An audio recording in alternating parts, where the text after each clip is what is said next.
Welcome to the video, guys. So today I'm going to run you through another eFlip tutorial, and we're going to talk about book reselling arbitrage, where you can basically get I like to call them book leads, kind of spoon-fed to you by utilizing eFlip software here. And then you can obviously buy them for a cheaper price on one marketplace and resell them back on Amazon for a higher profit margin, right? So I'll walk you through the different business models here, how to actually utilize the software, but I want to show you an example or a couple examples. I probably have about 20 or 30 good ones, but I didn't want to waste like an hour going through and finding good flips for you that I've actually bought on one marketplace and sold back on Amazon for a ridiculous profit, right? So to show you examples of how you can do this right really fast, you'll see here I bought Fundamentals of Financial Management, all spoon-fed to me through the eFlip software, right? Bought this book right here for $42.99 to my door, ended up flipping it back on Amazon for about $239.97. Now, obviously, that doesn't count the fees, so I don't know exactly what the fees were. I didn't look into it too heavily, and I don't usually keep track of it like in a PowerPoint presentation like this. I just wanted to visually show you, look, here's the proof of the purchase. Here's the sale, right? I usually keep, track of it in spreadsheets like this. I have about 6 different spreadsheets depending on the month or when I purchased it. And I'll go through how to actually set this up too. So I keep track of, obviously the book title, the link to it on Amazon, so I can just relist it really fast. Whether or not it's sold yet, whether or not I've received it yet, whether or not it's an FBA, right? All that stuff. The purchase price, what it's sold for, the profit, etc., etc., etc., okay? And where I obviously purchased it from as well. So I have a couple of these spreadsheets, but I'm going to show you examples of different book purchases that I bought, resold for a profit, and how easy it is to do that. And then we'll get into the eFlip software a little bit, and I'll run you through a quick tutorial so that after watching this video, you can literally hop on and do this yourself to make good money flipping books, okay? So, like I said, perfect example right here.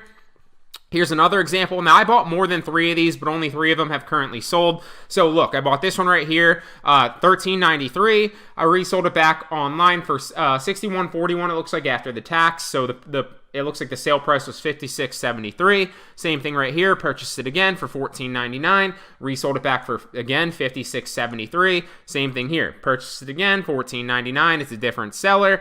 Sold it back for $56.73. So I'm not sure exactly what that margin is. Obviously, that doesn't count fees, but I believe it was like a $20, $25 margin or something like that. This was probably like $150, if not more margin, because obviously if you're selling it at like $239.97, the fee's going to be slightly high, so it might be like a $40 or $50 fee. I'm not really sure, because obviously they take a percentage of the sale a little bit. They have like the referral fee to sell it on Amazon. They have the FBA fee, right? The weight or the storage and all that good stuff. So, I might have made, I don't know, $150, $160 on this total after the purchase price and after, the seller fees. I'm not really sure. I could look into it on my spreadsheet if I wanted to. So here's another example. Purchased this one on eBay for, after shipping, it looks like it's $28.58. Resold it for $115.56, so that's another great profit margin. So that's just 3 examples, or, I guess it's 5 if you count these as 3. I'm not going to go through and outline about 30 of them because it would take me an hour or 2 to kind of set this up and kind of go ahead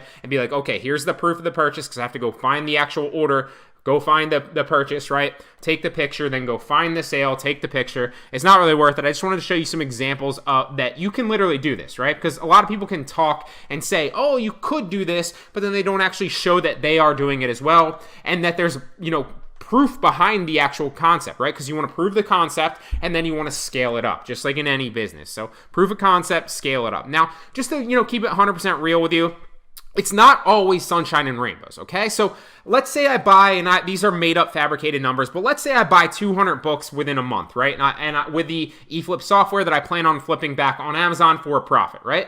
Are they all profitable? No. Do they all look profitable initially? Yes, of course. But with books, there's a lot of different factors that come into it, right? So there's 2 different buy boxes usually. There's a used buy box and a new buy box, and you'll see that once we start hopping into the eFlip software and I show you how to source, right? And more importantly, the bestseller rank sometimes can fluctuate a little bit. So it can go up, it can go down, depending on if it's Q4, which it currently is, or if it's, textbook season, which is currently not, but textbook season, spring textbook season comes right after Q4, I believe at the end of January and early February. I'd have to brush up on that, but it comes right after Q4. So a lot of sales currently right now. So what I'm saying is the bestseller rank and the sales velocity of books can fluctuate a little bit. Same thing with the competition, right? So if somebody else buys this book, hops on the listing, for example, and lowers the price all the way down, and I'm not actively managing that, right, because I use repricing software to reprice all my stuff, then my software might end up matching their buy box price and it might sell for a lower profit or a lower sale price than I initially anticipated, right? So there's a lot of factors that go into it. But so if you're not using repricing software, you can obviously manually adjust that stuff and you don't have to worry about selling it too low just because you're matching the buy box. You can keep your price high, wait for somebody else to sell it, and then you'll still make that margin, right? But because I do use automation and repricing software, this does happen from time to time. So I just wanted to show you proof that everything is not always profitable. The majority of stuff is profitable. The best thing that you want to do, and this is true across arbitrage business models, right, guys? So, for example, sometimes with a coupon product, you'll buy it and you can't sell it. For example, sometimes with a cashback product, you buy it and you can't sell it, right? So then, yeah, you might have gotten it for free, but if you can't sell it, you're not making any money, right? So there's different drawbacks to each business model, but obviously the majority of things you're gonna sell for a profit. So that's where the scale comes into it, right? So obviously, let's say hypothetically I buy 200 books within a given month auto resale. Maybe 100 of them are profitable. Maybe 50 of them have not sold yet. They're still waiting into FBA. And maybe 30 of them or 35 of them I haven't sold yet. And maybe 10 of them or whatever. I don't even know if that adds up to 200, but just stick with me. And maybe 10 of them I didn't anticipate the bestseller rank would drop or somebody else would hop on the listing. So it doesn't happen frequently. And your numbers might be different, right? So let's say hypothetically you bought 10 books, right? You only did it a little bit. You bought 10 books. Maybe 9 of them are profitable, or let's say maybe 7 of them are profitable, and you end up netting a couple $100, right? And then 2 of them still haven't sold yet, so now you're at 9, so you have 2 books still in inventory in FBA, and 1 of them was not profitable because you anticipated a higher selling price than what it sold for, right? So you might make a couple $100 on like 7 books. You still have 2 in your FBA inventory, and then maybe you lost like $10 on 1 book, right? So to give you an example, here's an example right here. I'm actually down on this book right here. I lost $17.59, but that's okay because I'm making $50, $20, $10, $100 sometimes, $150 sometimes on other books. So it's risk. It is a risk to buy a book, just like anything. But if you're vetting products right, if you're vetting books right, and if you go through the checklist that I go over countless times in my eFlip tutorials, you will see that, yeah, it's possible to lose potential money on a book sometimes, but the far majority of books outweigh that because you're going to make good money on them. So I just wanted to, keep it real with you guys. Obviously, I lost a little bit of money on this book. After purchase price was $31.74. I sold it for $24.95, and obviously counting the fees, that ended up netting me a loss, right? So I lost money on this book, but that's few and far between if you're vetting products right. It does happen to me, from time to time. Nobody's perfect. It's going to happen to you if you start doing this as well. But the far, far, far majority of your books will be profitable, and you will make good money. I just wanted to kind of curb your expectations a little bit so that you don't think like, hey, I'm going to buy 100 books and every single one of them is going to be $100 profit. It doesn't work that way. Sometimes they fluctuate and you'll make more money than you anticipated, and other times you'll make a little bit less, and other times you might not make any money, right? It all goes back to, just like any arbitrage business model, the more you start sourcing, the more you do it, the better you will get in anticipating profit margins and staying consistent, okay? So it's not a big deal. I just wanted to keep it real with you. So basically there's 2 ways to make money with eFlip, right? You can either set it up to only source specifically on Amazon and only look for Amazon books, right, where there's a discrepancy in used books, right? So you're strictly sourcing Amazon used books. For example, somebody selling a book as a merchant fulfilled seller for like $10, but the buy box price as a used book, because there's a used buy box with books, is selling it for like $40, right? Because it's usually prime, right? So you can then buy it from the merchant seller, ship it into Amazon FBA, right, and sell it as a prime book for a lot more and make the margin. That's the first way. But today we're going to focus more on how you can basically sort from, basically set this up so that you can check potential book leads on Amazon and then see if there's other marketplaces, so like other book marketplaces or other sales places where you can buy that book for a lower price and then send it into FBA to make the margin, right? So basically used books and new books. How do you set this up? Well, the more you do it, the better you'll get at it, and you kind of want to, mess it around a little bit, just like any software. So if you have any experience with private label products and like Jungle Scout, you kind of want to play around with this, and you kind of want to get different looks of books that other people might not be seeing, and you also want to keep it, you want to kind of go real specific and then slowly broaden out your search results. So to give you an example of how I'm going to set this up, and it's literally different every single time, right? So that I'm always seeing different books. So I'm going to come over here and I'm going to go max publish date, like 2008. right? I'm also going to go max sales rank of like, let's go, oh, didn't mean to do that. That was on the wrong one. So max published, or max rank will go like 1,999, right? So a perfect example of that is like, instead of going 200,000, why don't you go like 199,000 so that you're seeing all the other books that somebody just putting in 200,000 wouldn't see, right? So you're seeing like a potential 100 other books. So let's go 199,000 right here in the, ooh, messed that up, wrong one again. I'm all over the place this morning. Oh my. Stick with me, guys. So we have max rank now 199,000, max published date 2017, and a minimum published date of 2018. Obviously no minimum rank. So used offers, there's going to be no limit on the max, no limit on the max for me. Minimum used offers, we'll set it to like one minimum used offer and like, I don't know, 12 max used offers, right? So new offers will go 9 and we'll go 1. So actually, you know what? Let's broaden it a little bit. We'll go 12. So now max trade-in value will go like $5 for trade-in value, because that basically indicates that if it's a textbook potentially, and you're not always sourcing textbooks. I've sold plenty of other books that aren't textbooks that are profitable, right? But because it's the end of Q4 and we're about to move into textbook season, I'm definitely buying a lot of textbooks as my inventory because I know that they will sell for a ridiculous margin at the end of Q4 and into textbook season in the spring, okay? So I want a max trade-in value of at least $5 potentially. Sometimes I make that 3, sometimes I make it 12, sometimes I make it 15. Like I said, I switch it up every time to get different looks of different books that the software is going to spit out to me, okay? So the whole thing behind the trade-in value is if you put a little bit of trade-in value, it still makes sure that your book is current, right? Because there's still a trade-in value for it. Then it's still being used in some place, right? In some college, there's still a potential variation or version of that book that is being used, and it's not completely outdated, right? Because the worst thing that you could potentially do, well, not the worst thing, because you could always return it potentially, but one of the worst things you could do is buy a version of a book that's outdated that nobody uses anymore, hence also the minimum and max publish date, okay? So if you don't understand that, it's fine, but that's just play around with these numbers, you'll get better at it, okay? So max Amazon price, we'll say like the minimum Amazon price, we'll say like $33. We'll say minimum new price is $33. We'll also say that the limit is like $405, $405 listed as new. We'll say the max used price, minimum used price, we'll say 50 cents. Let's go dollar. Max use price will say like if the minimum use price is 33, we'll say max use price of like 9, right? Boom. Now we have everything, so we're going to spit it out right here and hit search and see what it pulls up for us. All right, so those search parameters were a little too specific, so it didn't really spit too many books out for us. So I kind of went out and adjusted them a little bit. I dropped the offers all the way up to a max because obviously if I had more time to do this by myself, right, or sit here and source by myself, I'd play around with them to get specific numbers so that I could see good products that I haven't seen before. But just for the sake of kind of demonstrating how this software spits out potential book leads to you, I just want to give you an example really fast. I dropped the minimum price all the way down to 0, and I dropped the max price all the way up to 20. I also added no limit to the offers right here, so just a little bit of a change, okay?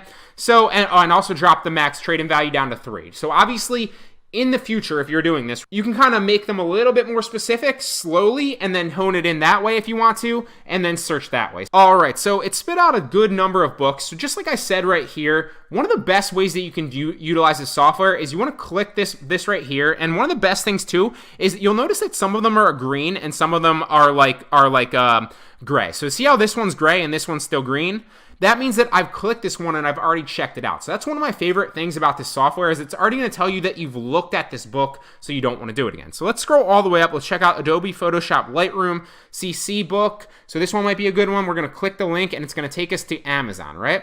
So there's two ways to basically source this, like I said before. So if we keep this page open and we open this in a new tab because we're interested in the buy box prices, right? So two ways, like I said before, I'll give you the brief one of used really fast and then we'll hop into the new sourcing. So with the used, you'll see that there's both a used and a new buy box. So the used buy box is currently at a used good condition and it sells for $22. But see here, if you go back to the original page, there's somebody also selling a merchant fulfilled book right here as used good. So they're fulfilling it by merchant and they're only selling it for like, what is that, like $9, $9.50. So there's a potential profit margin there of $12 to be made if you can buy it from this seller, ship it into FBA, and then sell it for $22, right? So I always ship a number of books in at once. I'm never just shipping this book into FBA. If you just ship one book into FBA, it's going to end up costing you like $4 or $5 per book because it costs you like $4 or $5 to ship a box in, right? But if you ship like 10 or 50 books in at once, then it's practically going to negate the shipping cost. So that makes a huge difference in your cost, right? So I'm going to hit the AMZ Scout calculator here, and we're going to try to run these numbers. This still isn't working for me. It's kind of pissing me off. So it hasn't been working recently, so I have to look into why this plugin stopped working. So I'll just pull up the FBA calculator right here, and we're going to run through an example of whether or not this would be a profitable used book to do, right? So let's take the ISBN, and we're going to take it into Seller Central to see if we can sell it. So can we sell it? And we can sell it in new and collectible and used conditions. So with books, and this is a mistake I made initially, so I'm not perfect, I make mistakes too. I thought that books were a completely ungated category because they've always practically been that you could resell any book. Now that is usually the case with about 99.9% of books. However, that said, there are some books that are like really, really low rank that you are gated to sell. So just make it a habit of always checking if you can sell it, regardless of the online arbitrage business model, even though 99.9% of the time with books, you will be able to sell it. But just check so that that one-off potential case, you're aware, okay? So we can sell it. Now it's taken into FBA, and we'll take that same ISBN into the FBA calculator because we don't have the freaking plugin that just pops up on the page some reason. So let's select it, and this is just going to give us an indicator of the potential costs that they're gonna have for keeping this into FBA, so we know if it's a profitable item, right?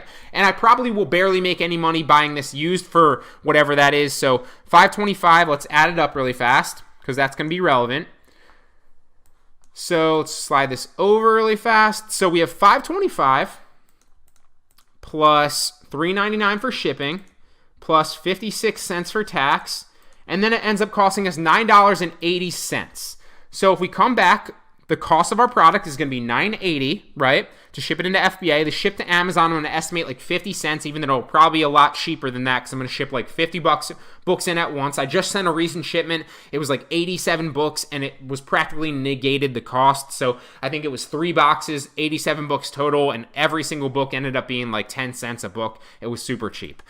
So back to this now. What's the item price? It was $22 if we sell it from the new used buy box, which we can obviously match the price and potentially share the buy box because they're both going to be used good conditions, and my seller metrics are good. Seller metrics don't play a huge part in getting the buy box. It's more about price and availability to the customer. So if you match the price and you also have it into FBA as somebody else does, your availability to the customer is going to be relatively similar. Your price is going to be the same, so chances are you will share the buy box for the majority of the time, okay? So the price is, I already forget that, is $22. So let's see if we're then profitable.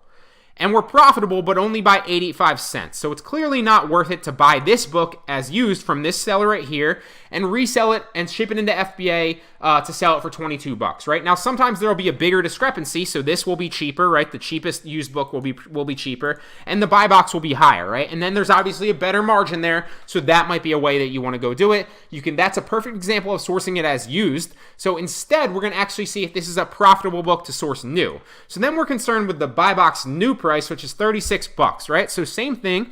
If you come back into the same listing right here on eFlip and you come down to the bookfinder right here, it's basically attached to bookfinding software that's going to shoot out all the potential sale prices across the web, right?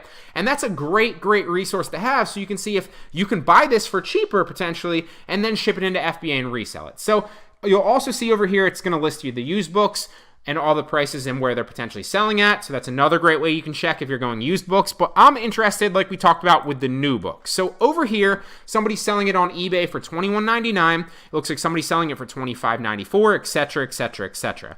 Now, you always want to make sure with new books that you're not buying an international edition. So always read the description and make sure that it's not an international edition. Sometimes it will be international, and then avoid that. I've talked about that in the past. But for the majority of books that you're sourcing through, just check if it's an international edition or not, okay? If it's not an international and doesn't say anything about that, then you're allowed to resell it. So just check Just like I said, just like checking to see if you can sell it, just go through that as a rule of thumb to make sure. Not saying it will happen to you, but you always just want to make sure, okay? So this is probably not profitable. You're going to buy it for $21.99. It only resells back for $36, so let's change these then. If the item price is $36, it costs us another 50 cents to ship it into FBA, and our cost of the product is $21.99. It's probably going to tell us that we're not profitable if we calculate, and we are still profitable, but again, 56 cents, so not worth it. So let's X out of those then, and I'll take you through another example. We're going to sort through one more right here really fast, and we'll see if it's profitable. But obviously, there are a number of other books to sort through here. So what I like to do is I'll just put in some good music, or, you know, if there's like 10, 15 minutes where like I'm bored on a Sunday. Usually I do this a lot on Sundays, right? When I'm watching football and I'm watching Red Zone. I love it. I'll set my computer up on the table, pop Red Zone on, watch Red Zone, source a bunch of books, and I'm probably, you know, 20 books deep on a Sunday just buying books, and it's a great kind of way to make money while I'm enjoying my football Sunday, okay? So whenever you have free time, sort through a couple books, right? If you want to turn this into a full-time business, then obviously you can sort for hours if you want to, but I just kind of like to do it sporadically, and I'm probably buying anywhere from like 5 to 10 books a day, you know, but those margins like I showed you before can be all the way up to $150 depending. Now, they're not always $150. Some of them are lower. Some of them are like $10. Some of them are $5. Some of them are $20. But the majority of books that I'm buying from eFlip are usually really good margins. So let's try one more really fast. We're going to click this again, and it's going to take us here. So is there an opportunity to buy it used and resell it as used, or is there an opportunity to buy it new and resell it as new? Let's check it out. So it looks like the used price right here is about, what is that? Like almost $15, because this is almost, so, or that's not 15, I can't add. What is that? 11, I can't do math today, almost $12. So let's open up this other tab because we're interested in the buy box prices, right? So the used buy box is $18.97, so there's probably not a margin there to buy it from this seller right here at, you know, $12 and then ship it into FBA for $18. I probably won't net anything. I might even lose a little bit of money. So you can't buy it as used, it looks like right there, but can you buy it as new? And keep in mind that you can also sort through this, like I'm going to show you in a second. You can go to bookfinder and see if there's a better opportunity to buy it used on another marketplace, which I rarely do that. It looks like somebody's selling it on eBay for $10.11, so it's a little bit cheaper, but still probably not a good margin. I'll take it in just to show you anyway. Although you'll get better at kind of seeing ahead of time, so you don't have to waste your time with this. I already know it's either going to net me practically nothing again, or I'm going to lose money on it. But let's just check for the sake of showing you really fast before we check the new. So used buy box price is $18.97. Shipped to Amazon will estimate 50 cents, but like I said, it's usually cheaper than 50 cents, and my cost of the product, if I buy it on eBay, is $10.11. So $10.11 then. Am I going to make any money or not after fees? I'm actually going to lose $169 after fees, so that's a bad product, right? So same thing goes. Let's reboot this. I don't know why I just went back. I didn't have to do that.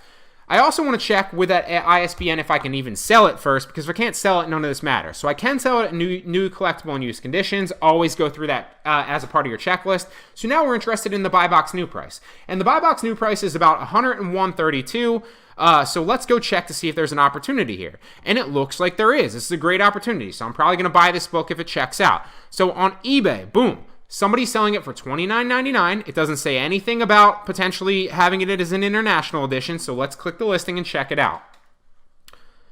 And it's going to take us to the listing. Is this an international edition? I don't see anything international.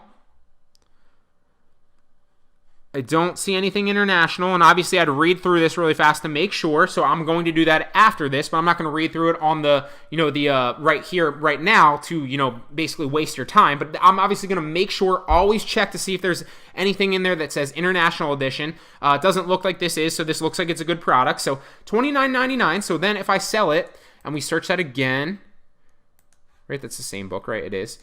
We search that again, so the item price, then if I sell it as new and ship it into FBA to get the new buy box, is $101.32. So $101.32, shipping to FBA is going to stay 50 cents, and then our cost of product, I believe, was $29.99. It was $29.99. Boom. So let's see what we're going to make. Perfect example right here. I rest my case. So you're going to make about $50 margin on this if you buy it for $29.99. Ship it into FBA and sell it and match the buy box price at $101.32. I'm going to buy this as soon as this video ends. It's a perfect example of another book, and it might not sell right away. Another thing to keep in mind is the potential bestseller rank of a book, right? But if you're setting your eFlip software up to, relatively low on max rank, you don't really need to worry about it. But I always tell people you can really go up to books all the way up to 1 million bestseller rank, but keep in mind that you're going to be sitting on them for a while, right? So if you want to flip books faster, maybe stay underneath 250,000, or if you really want to wait on a book for like a couple weeks, maybe go up to like 500,000. But I'd keep it obviously just like any other form of arbitrage. The lower bestseller rank indicates more potential sales. Now, books sell more frequently, right? So a 200,000 rank in books is going to sell a lot more than a 200,000 rank, which is practically selling nothing in another category, right? So it's a different thing, but like I said, the more you source, the better you'll get at it. So what's the bestseller rank of this one? 91,000. It's obviously selling very well. And if Jungle Scout's working, which clearly my Google Chrome has stopped working, it's just frustrating with me, and I'm going to have to figure out how to fix that. But it's clearly selling very, very well, so this will flip fairly quickly. So perfect example of a good book that you can buy using the eFlip software. I would have never found this if eFlip didn't spit this out for me. It was literally the second one. So if I wasn't creating this tutorial right now, I would have found that in like a minute, and boom, I've already made 50 bucks in like a minute just buying this, shipping into FBA. Super, super simple. And that's just one example of books, guys. You can scale this up to the max.